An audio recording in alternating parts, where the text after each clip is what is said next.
Hello, everybody. Welcome back. This is the third episode for the Consortium After Action Review. If you were with us for the previous two episodes, we were discussing Lone Star Open and Mr. Kyle College and his awesome run at Lone Star Open.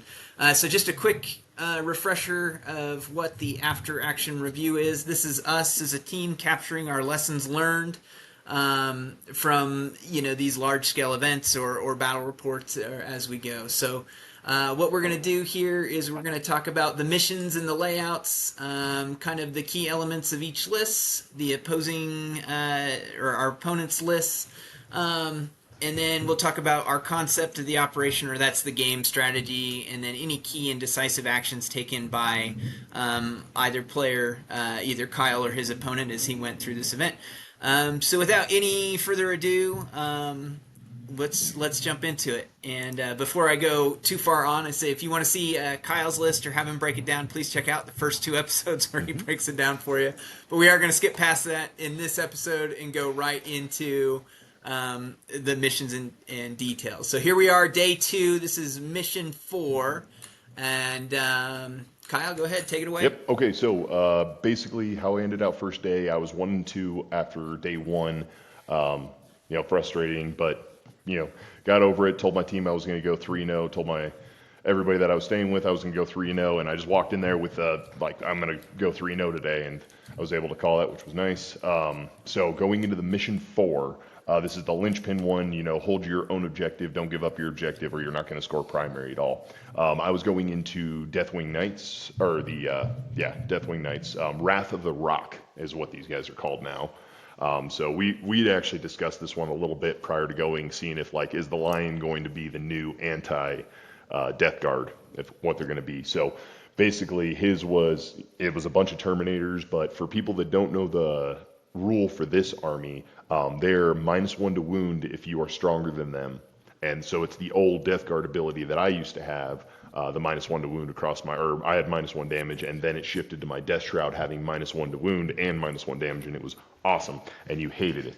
Coincidentally, the old rule for Hearthguard and Yeah, Votan, but rest in yeah, peace, we all old lost those. Hearthguard. No, we lost those ones at this point.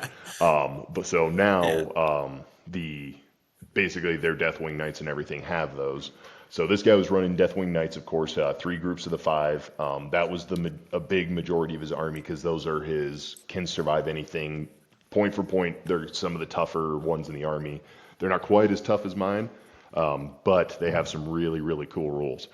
And then basically the rest of his stuff flushed out. Of course, he had Azrael with his Hellblaster squad, so he makes them a lot better.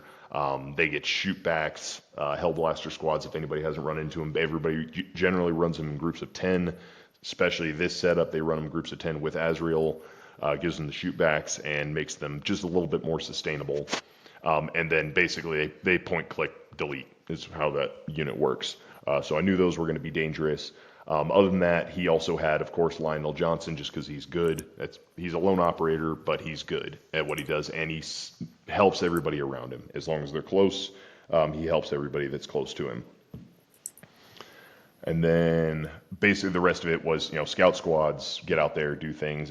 Saturnian Devastator squad, they were there for the night fight. I think it doesn't really affect me very much. I mean, they were good against my drones, but that was about it. So, Go back. Sorry. no, you're good. And that was the majority of everything. Everything else was scouts. So the same thing I use my Poxwalkers for. They're action monkeys. That's how they work.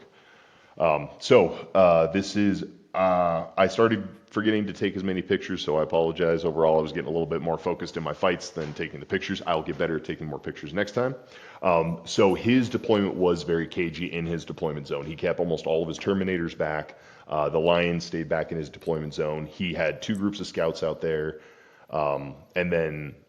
But I knew he had fewer units. He's one of those ones, just like Custodes, that kind of suffer from having less units on the board overall. So they don't have the board width that a lot of other armies have. Like Eldar, they can have a lot more board width. Even my army, I can have board width. Now, after points, it's gotten a little skinnier, but we're still in really, really good shape. So I knew if I forced commitment out to these outer objectives, he was going to have to answer it one way or another. So I didn't have to deal with 15 Deathwing Knights and the Lion all in the center of the board. And I just didn't want to have to do with that. So I spread myself out between the middle and the two left and right objectives in no man's land. That was kind of the game plan going off, and then slowly get one section to collapse, and then get the other section to collapse, and then force him to either play me out in the center where all of my shooting ability was, or basically he was just going to lose on primary alone. That was what it was going to come down to.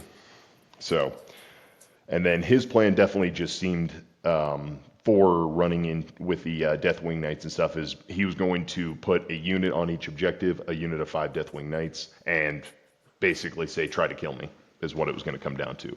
Me, I love that fight. I love saying, like, all right, you try to kill me? I'm going to come in and meet you, because you're going to try to kill me as well. So I love meeting people toe-to-toe, and that's what Death Guard is known for, and that's what they're best at. So I love meeting people toe-to-toe because that also means you get to be within my contagion range, and you don't get to play your game, you get to play mine. So that's the really nice things about Death Guard. I love playing a debuff army. It's been very, very good. So, and right from the get-go, he pushed out, and I went first in this one. I played this one a little bit cagey on the initial, basically just moved drones up, measured out his Hellblasters. See, I remembered to measure the next day. I measured even for his Hellblasters to come through, they weren't going to be able to make the shot on me. And the Hellblasters, what I was scared of, because you can actually see in his deployment zone, the upper building, like right underneath his forearm, that's exactly where all of his Hellblasters are sitting right now. So they can come through that wall with Azrael and shoot anything off the center. So I basically wanted to space out my drones and everything to be far enough away, and then protect all of my Terminators and everything like that. What ended up happening, though, was I played that, and then he went hard aggressive into the next turn, and he committed everything to the center, which is not what I was expecting. So my guys down here at the bottom of the board held that objective the entire game, were never touched. My guys up here on the top of the board held the upper objective the entire game, they were never touched. He committed his entire army to center. Almost every Deathwing Knight he had, and the Lion and his Hellblasters, everything jumped out. His Hellblasters didn't come out till turn 3.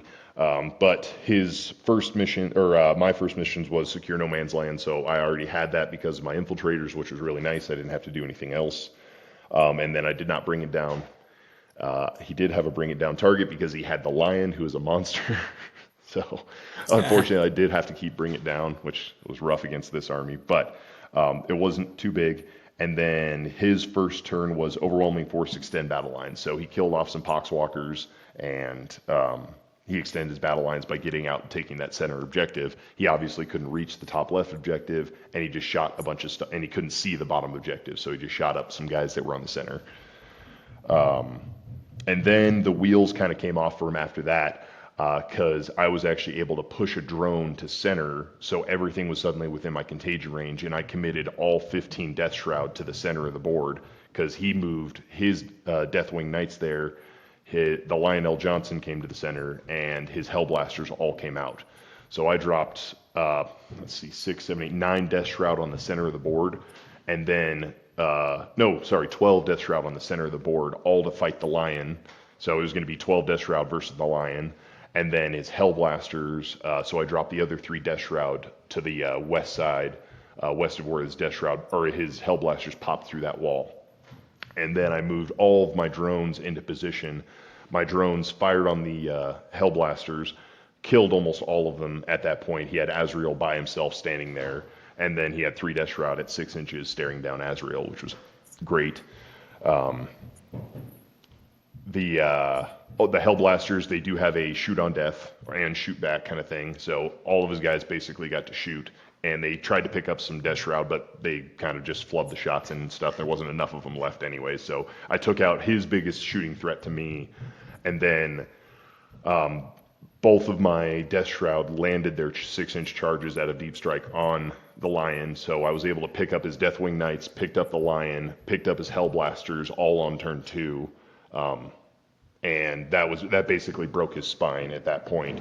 And then it was just his other, for the next turn coming in, he scored Defend Stronghold in his turn 2, and that was the last points he scored the whole game. So I ended up breaking his spine at that point. I owned everything in the center. He lost, 1,400 points to the center on turns 2 and 3. So that one just really, really hurt at that point, and he wasn't able to do anything else. Do we have any follow-on pictures after this one, or is this the only one in this? I don't think. Let me check. I'll hit the button here. I know. Okay, yeah. Nope, Yeah. that was it. So, and that's basically how this one went. It was 97-29. I was able to control the board the entire time. His commitment to the center, thinking that his guys were going to outlast my guys, was where it all went wrong for him. And then the line getting stuck out in It front. seems like, yeah, I would say it seems like a very big tactical mishap Yep. on his end with such a large commitment towards the center. But I also wanted to highlight, like, it seems like it was good on you recognizing. I know other people talk about go turn, or what the go turn is, and anyways, yeah, it feels like to me that you recognize that really well, and like, hey, you just trapped yourself. Yep. Here's whatever 12 death route, or Yeah, or 12 this row. So 15 death route or whatever. if we drop it back real quick, I'll step Yeah. through that commitment of what the go turn kind of, and the go turn was because he committed his Deathwing Knights to the center, and he committed the Lion to the center, and his Hellblasters out to the center, or out in range of the center, I should say, at that point. So I knew at that point, if I could get through the Lion, get through the Deathwing, and have the Hellblasters gone, that means the only thing left on the board was going to be a Centurion Devastator squad and 2 squads of Deathwing Knights. And you can't win a game with that few of models left. So I knew, I was like, okay, he committed that far to the center. It had to be the go turn 2, because I was waiting for it to be a turn 3 to see where his Deathwing Knights were going to end up. Because his Deathwing Knights on the drop are like, they're no joke. They can hurt. Like, they're -1 damage. They're -1 to wound, because all my stuff's going to be stronger than them, especially with me making all their toughnesses lower. It's their whole army. It's going to be weaker than mine. So it in that way, it didn't kind of help in my favor that much. But yeah, it was that was his big tackle error, was just committing so much to the center and thinking he could hold on. And then, of course, all of my assets, of course, then moved to the center, but I had enough spread that I was still in control of 3 other objectives. So the center didn't matter to me. I was already maxed out on my primary for what I could score. So all it came down to was, can I kill everything in the center? If I would have bounced on him, it was probably 100% a different game, and the line comes back through and starts ripping the heads off of Death Shroud like they're toys. And this one, I felt very confident going in with drone support and 12 Death Shroud for this to be the go turn. Like, let's break the spine here and then finish through. So yes, I ended up taking that game 97-29. Super good guy, played with Sean. Really smart player as well. Minus that tactical. As soon as he made that and he saw how many Death Shroud came down and that they were at 6 inches, he was like, that was a mistake. And he said it in that part of the game. So he's like, that was a mistake and this is going to hurt. So, and I informed him back, yes, this is going to hurt. So, but it ended up, like, it was a super good game. We talked it out for pretty much, I think he stopped on turn 3 and we just basically talked it out from there. Yeah, we were at the top of 3. It was the end of my crippling defeat. Yeah, end of my third turn, and he's just like, yep, let's talk it from here. He was done. He didn't want to sit there he didn't want to sit there for another 30 minutes and stuff of not having anything on the board and me just walking through objectives and stuff. It's pointless at that point. So, yeah, he was done. He was happy, and we moved on from it. So, and I bet he doesn't do it again though. And good college, Sean, though. He's an Army esports player. Super nice guy to talk to, though. He was awesome to talk to him. And, we end up with air dice and stuff again, too. I think we both have Army esports dice now. I do. I played a guy at Fort Knox. That's where I got mine from the Army esports team. Maybe we should have done something. You know, what's funny is Joe, and we'll do a show with him later this week. I think he just played a guy from the Army esports team. So I like a couple questions about that. Since we're all in the Army here, how do we become affiliate? Yeah, I was like, how do we do this? I was like, why couldn't I have done this for my job? Right. Yeah. I'd have been captain Army esports team Kyle College instead of just captain college. Yeah. Yeah. Right. But that was a really good round, Sean. Great opponent to play with. Going started day 2. I was going to come out like hot that day anyways because I Swinging. wanted to Yeah. be swinging on that day. So kind of how we finished up at Las Vegas Open this last season. It was the same situation. I was 1-2 that day as well. I think I was 1-2 day one in Las Vegas Open and told you I was going to go 3-0 the next day. We started playing our army super aggressively and it worked out. And that's just how it worked. So sometimes that's what you got to do. It's Yep. all or nothing. It's all or nothing. And can you answer Um, 15 Death Shrouds simultaneously or not? yeah. Alrighty. Let's go on. This is round 5, day 2. Okay, so round 5, I went into AdMech. I haven't played against AdMech since the first Rocky Mountain Open 3 years ago now. So it had been a long time. I didn't actually know really anything about AdMech, but for some reason I went to the table early and I sat there and I was setting up all the boards and everything like that, and I ran into 2 other AdMech players and then realized I was surrounded by all AdMech players. So apparently AdMech's right there in the board sharks, like midfield right there, just the hot zone to be in. So I played into a man named Daniel. Daniel, he was playing, got it pulled up here actually, Skitarii Hunter cohort. So these are the guys that are basically, if they're Skitarii infantry mounted or they're Iron Striders and stuff like that, they have benefits of cover and stealth if you're beyond 12 inches. So they're really, really good, hard to shoot at, basically, and that's where they get all their saves. So you can see his army here, tons of infantry, and then these big transport vehicles. So he had 2 of the transport vehicles, and then 2 of his heavy tank vehicles. That was the majority of his army, was basically that shooting potential. But for anybody that's ever played AdMech before, their little infantrymen hop out and they hurt. They shoot. They can double shoot, or I don't know if they can double shoot in this one. But yeah, they can shoot everything to pieces. Their base weapons are like Necrons back in the day. They could just pick up and destroy things with their base weapons. It was awesome. So that was the majority of what this army was trying to do, was basically jump, shoot, jump. They could jump out of their transports, shoot, and then jump back in. So that was basically the majority of the army right there. And then he had I forgot what these things are called. The vanguards. Dang it, what are those things? Scorpius Dune Riders, those were his transportations. Skitarii Vanguard, those were his infantry units. Infiltrators, Rust Stalkers. Yeah, Rust Stalkers were the other thing. So Rust Stalkers are extremely good. They move fast if they're next to battle line, basically. The problem with how Skitarii and stuff work right now, though, is they're locked by phase. So basically, especially these Rust Stalkers, and that was one of the issues he ran into in this game, was his Rust Stalkers could move really fast because they were standing next to battle line, but then they had moved out, advanced, got ready to charge, and now they're out of their range for their additional support of their battle line guys, so they don't get those rules anymore. Instead of being like, you didn't start the turn with this, like you started the turn within battle line, so you get this benefit throughout the whole turn. No, with them, it's locked to phase, so it's a little bit rough for how Rust Stalkers and stuff work right now. So I would say overall AdMech could probably get a little bit of a tune, but that's how he wanted to run this army. And this one's very off meta as well. I've actually ran into quite a few off meta players at this tournament, which was cool to see because I love seeing like guys that play off meta or against the meta and stuff like that.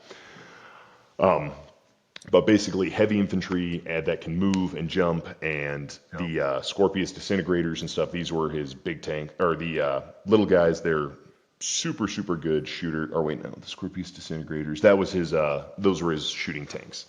I was thinking of his other little robot armed guys with the plasmas on them. But a whole lot of shooting. That's what his army's basis was. The Cataphon Destroyers, Yeah, Cataphon right? Destroyers. Yeah. These guys. Yep. Or Breachers. Yeah, or Breachers. whatever. Cataphon Breachers. Yep. Those ones are super good.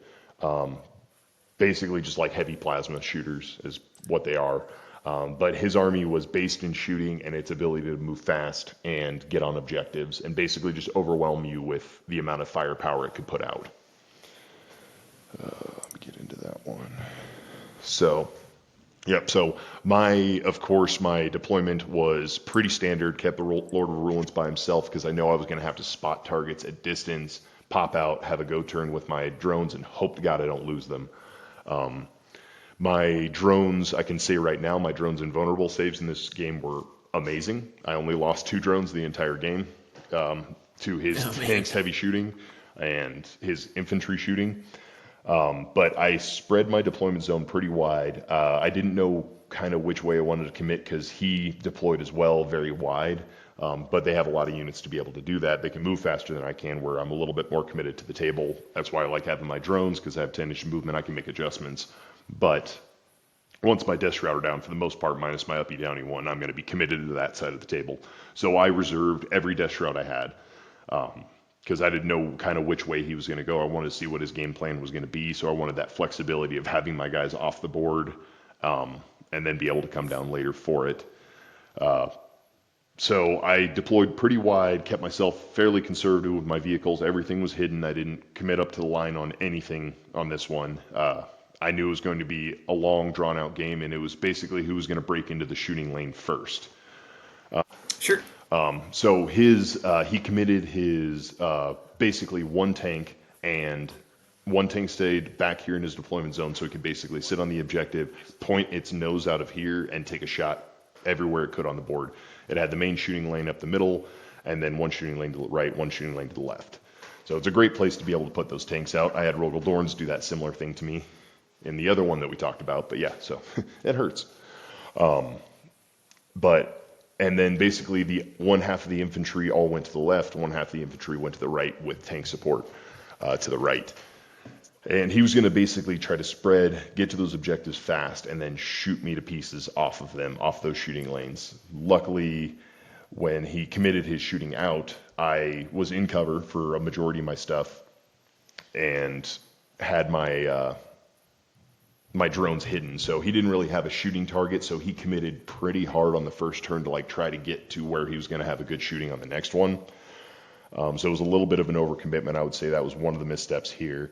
Still a good player for sure. Like being able to run Skitarii like this and be able to still maneuver around. I mean, it was a tight game. It wasn't like a blowout game. 85-75 is a tight game overall anyways. But he moved those out, and then basically his shots on the first turn just really didn't connect that well. But he had Sabotage and he had Mark for Death. He got his Gamma target off on the first one. And then it went into my turn. I had Recover Assets and Overwhelming Force. The Overwhelming Force, he had committed so much out there to the center, I was able to pick that one up. The Recover Assets, my guys were already in something outside of my deployment zone, so that was really easy. And that's kind of how the turns just went back and forth. He killed a few things, I'd kill a few things. But the break point came down to when he committed all the way on the north side of this map. When he committed on that objective and he dropped through there, I was able to drop in all of my Death Shroud, and that's when I figured out he was going to go for my top objective and then basically just try to shoot the bottom objective to pieces. So I said, forget that, forget the bottom objective.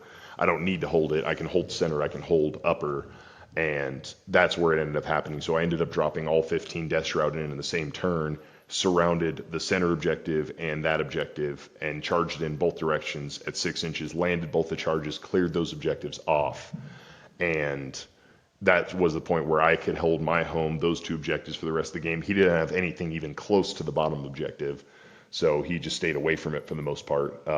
His infantry couldn't come through.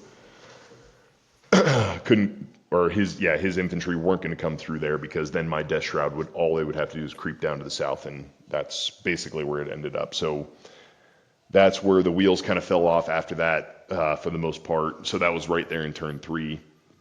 And then we just kind of walked the game through at that point, and he got a few more points. He held his objectives, but then I just took over the game at that point. And that's what it came down to.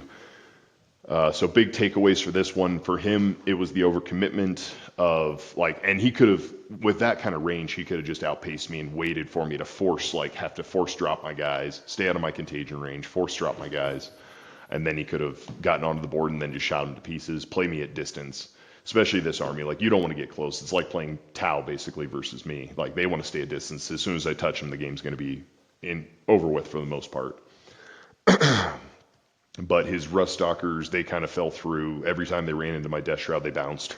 So But I mean, Ruststalkers into Death Shroud isn't the greatest matchup in the world for them. They're super good against Eldar or lighter infantry and stuff like that. But Death Shrouds, they're just too tough. Sure. So, Yeah.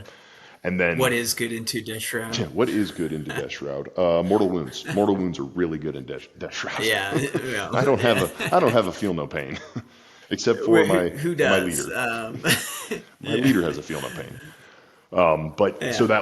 that was pretty much the majority of that happened. So the things that I felt like I could take away from this on the right side that I did was holding all my Death Shroud until I knew what his committed side was, so I could at least try to bounce against that. Because a lot of what I like to do is find out where they're going to go heavy and then go heavy into them on that side, because they don't ever really expect it. And then it's usually useful because then it comes down to the who can outlast who. Who's got more invulnerable saves? I've got more invulns. Who's got higher toughness? I've got the higher toughness. Who's got more wounds? I have the higher wounds.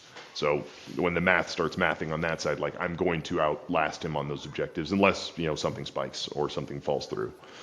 So that was my game plan, and that's what my best plan for this one was. Like find out where that commitment was going to be, and then break that commitment. And that's kind of what happened there. So.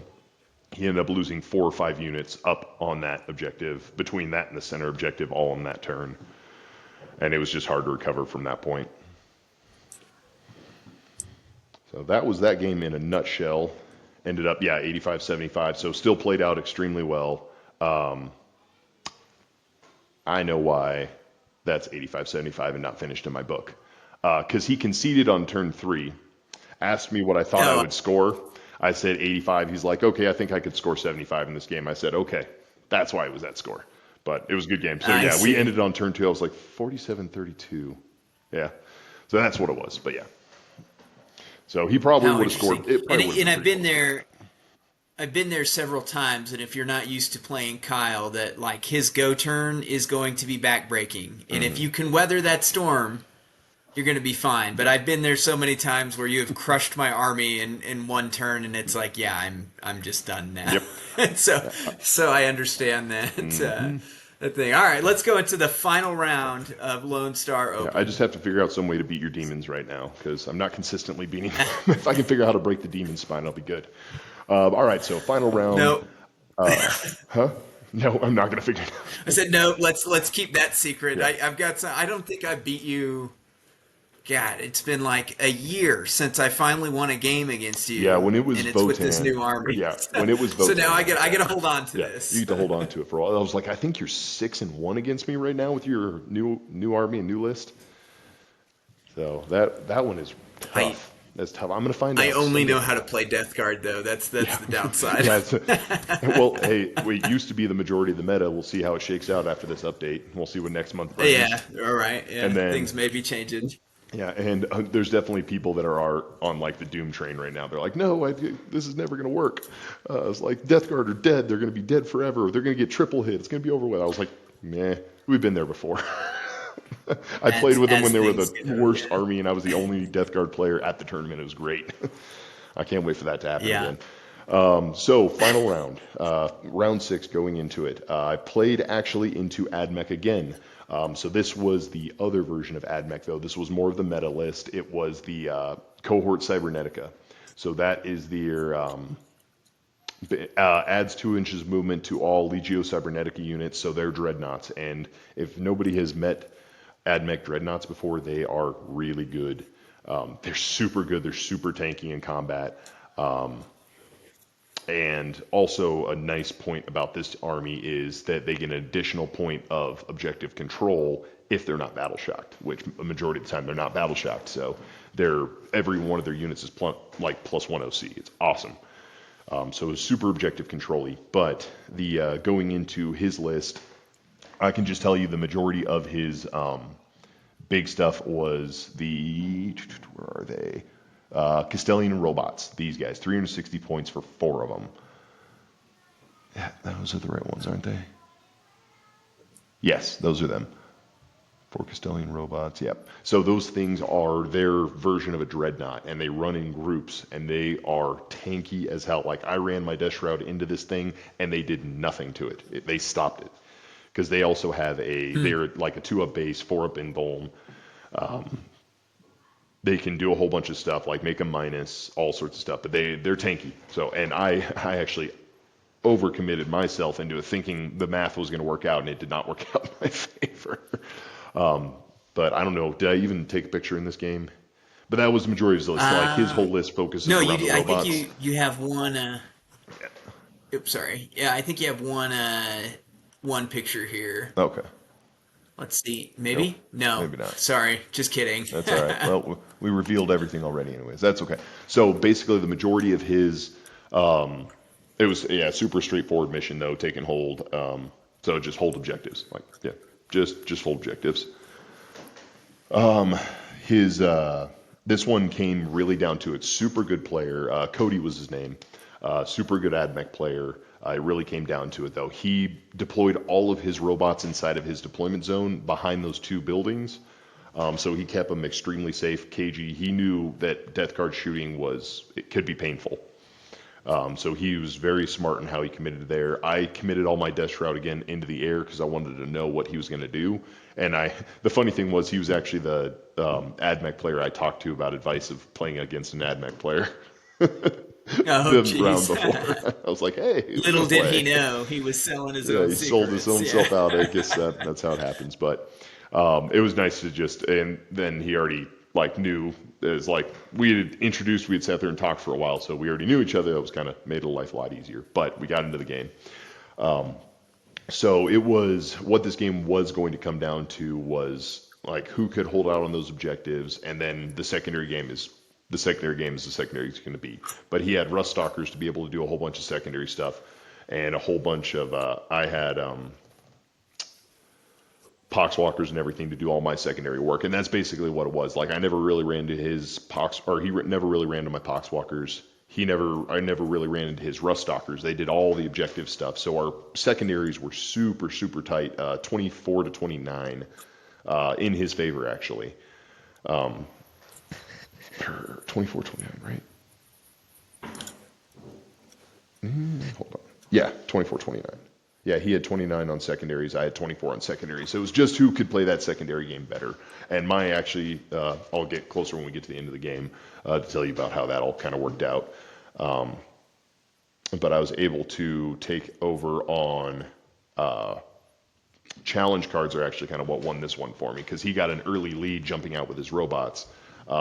He had first turn. He moved out, kind of controlled everything, and he committed one group of robots out of his deployment zone. He kept the other one back, though, which I thought was interesting. Like, not even a pre-stage, get them somewhere where they need to be, move them around a building. He actually just kept them in his deployment zone, and they stood there the whole game for the most part. And he committed one group of the robots out. And those robots are telling you how tough they are. I stayed back very conservative on my deployment because I knew I was going to the final turn. I was running on high energy. I just didn't want to make a mistake. And like overcommit somewhere. And then I didn't know how dangerous those robots could be. Like people told me those robots are dangerous. I didn't realize how dangerous they were going to be. But like I had all three drones fire at those robots. 2 wounds went through for a total of 6 wounds. 2 shots went through of all of them. I was like, that was incredible. But basically, he committed his robots to center. I committed my Death Shroud to center, and we fought for the entire rest of the game in that center area. And then he dropped Canis Rex, you saw was in his list. He actually put him in reserves. He brought Canis Rex on the north side of the board, right behind where that building is. He dropped Canis Rex down. All 3 of my drones maneuvered on Canis Rex that turn, dropped Canis Rex in that turn. He got a shot off. It didn't do much, but my drones dropped him again in that turn. That broke his spine for my ability to be able to control. But it came down to drawing those challenge cards, executing those, and that got me the 1-point win in the end. Super, super tight game, though. So That's basically interesting, being Ian. It's the patient with first this time one. I've heard. Yeah, the first time I've heard of challenge cards really affecting a game in that way. But yeah, that's awesome that it worked out. I guess that's why that mechanic is Yeah, there.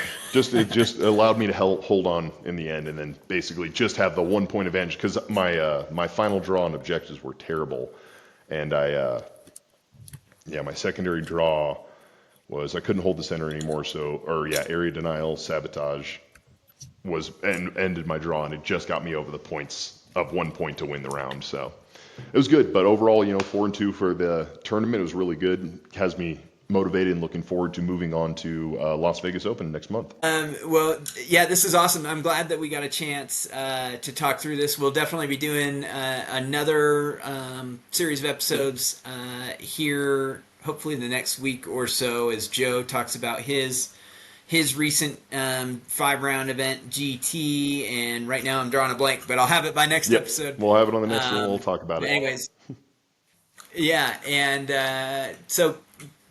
great. Kyle, it's been great having you. I look Appreciate forward it. to our next match so that the Shadow Legion can continue to destroy Death Guard. I don't know. I'm thinking Rodriguez is going to be the answer for me here. He might be actually. We'll see how it goes. All right, man. Looking forward to it. Thanks.